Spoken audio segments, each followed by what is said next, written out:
This is the dog that I know exists. Hi, buddy. Hello there. Once more with the toolbox analogy. I probably shouldn't even be making this video because really once your opponent makes a baseless assertion and backs it up without any evidence, there's no necessity to provide your justification for your reasoning. There's no need to, because of course we're talking about, the person who's on the offense in the debate is generally the precept. But even so, Sye likes to ask, what do you know and how do you know it? And if you say that you use your senses in your reasoning, he says this is viciously circular and leads to an infinite regress. Now, using your reasoning to justify your reasoning, first of all, is not viciously circular, because reasoning is not a one-dimensional linear thing, of course. And as a commenter on my channel had said recently, they're making it's a fallacy anyway to say this, because there's the act of reasoning and then there is your reasoning itself. You could say I use my cooking ability to cook, right?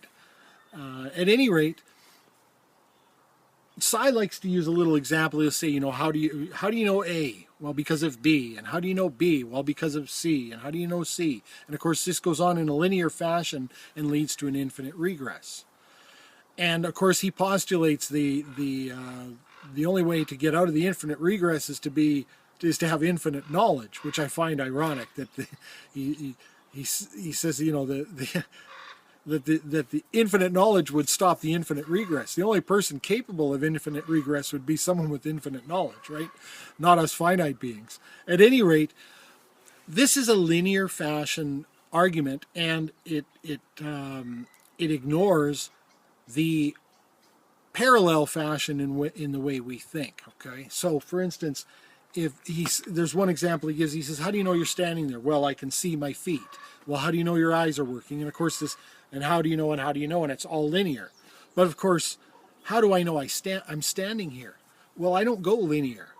I say, well, I can see my feet are on the ground, and I also can feel the pressure on the soles of my feet, and I also am standing here talking with other people who, by my perception of my ears hearing them talk, and also my brain being able to process the things that they're saying, I know that they're aware that I'm here. And of course it goes on and on and on. I can feel the sun beating down on my head. I know that, it's a parallel. It's a cluster. It's not just a single thing that can potentially lead to an infinite regress.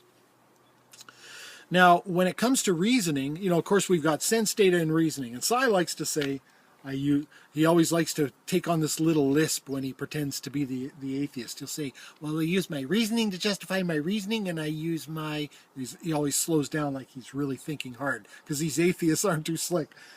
And I use my senses to validate my senses. That's right, No, that's not how it works. Again, Sye, it's not single dimensions, and it's not linear. And it's not infinite regress. It's at the very least parallels, right? So I can use my reasoning to validate my senses, and I can use my senses to validate my reasoning, and I use my computational power of my brain to analyze these things over time. And that's why we as a species understand our own limitations, right? That's how we've developed ways of understanding. For instance, we know that eyewitness testimony tends to not be all that reliable.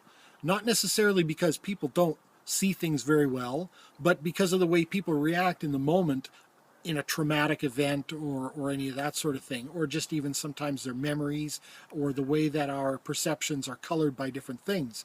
Not to mention various visual tricks that you can develop. You cover one eye and you see red, and and you look at an image, and your brain does funny things with the images that it takes in. Well, we've learned all that. How? By first using our senses, then using our reasoning. We've discovered errors, and we've learned to correct for those errors. And this is, I think, really analogous or indicative, actually, of of the way we use our reasoning to validate our senses, and our senses to cross-correlate and confirm our reasoning. The scientific method is, of course, built on that. And there are a lot of things in the scientific method that are built-in corrections for deviations that we've discovered through reasoning and then confirmed through sense data. So to make it this single linear infinite regress circularity, vicious circularity, is really, it does a disservice to how powerful our reasoning skills actually are. And not to mention, those reasoning skills are easily demonstratable as coming from our environment, because all you've got to do is look at, for instance, the statistics on children who are abused and not reasoned with how many IQ points that takes away from them as adults, for instance. There's a reason we go to school and to university. We pick up those reasoning skills as we go, and that's why people who have been negotiated with and reasoned with as children are far better reasoning and negotiating at those things when they're adults, because that's how we gain them. We learn them. Babies don't have them. Old wise men have them. Our species didn't have it at one time. There were no computer programmer Neanderthals. We have them now. That's how that works. There's no reason to declare vicious circularity. It's just necessary when all you have is a baseless assertion. So that's all for today. Thanks for watching. So that was just a first run through of that video, and I was planning to re-record it because I wasn't that happy with the flow. And really, most of my videos are pretty much stream of consciousness thinking. I don't really script them. You can tell, I'm sure. And I'll do a little bit of editing if I make a mistake, like the last video. But pretty much what you see is what you get with me. I don't have a lot of time to make complex videos with fancy animations or make sure that every word I say is exactly what I wanted to say. So there'll be some erms and some ums and a few misplaced words here and there. And that's what the first part of this video was. I've been trying to re-record it and I'm not happy with the results. So I'm going to leave it as is. But I just wanted to finish off by really driving the point home that what Sye is doing here is he's really simplifying the argument, right? I use my reasoning to justify my reasoning, and that's viciously circular. Of course, he needs to do that because as soon as you start looking into reasoning and understanding both on the individual level and species level over our entire human history, that it's way more complex than that. It's highly sophisticated and really elegant if you think about it.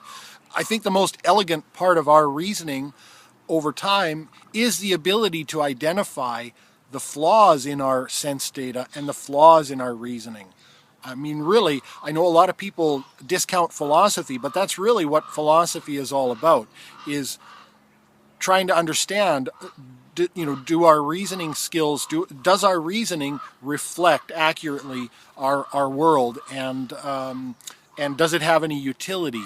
And sort of spending a lot of time between your own ears, but as a species as well. And over time, we have developed better and better reasoning through that process. And I think it's really dangerous to sort of rest on your laurels and decide that, oh, well, I've got this divine revelation. Everything is, there's a standard here and that's it. And there's no need to think anymore. I can be closed-minded to the truth. That's really dangerous because there are a lot of things that we have shed as a society over time that we would not have done so had people not tried to think outside that box, right? So anyway, like I say, it's a far more sophisticated and elegant and cross-correlating, multifaceted, parallel cluster thing that we do when we reason and when we take in sense data. And the beautiful thing is we can use all of those different facets to cross-verify and cross-correlate the other and verify what it is we're thinking. And again, really, this is all unnecessary in the presuppositional apologetic argument, because what they're bringing to the table is a simple baseless assertion with no evidence, and so really it doesn't need to come up. But if it does, I don't think it's really okay to just let them get away with accusing you of vicious circularity. So I'll upload this now and just leave it alone. Thanks for watching.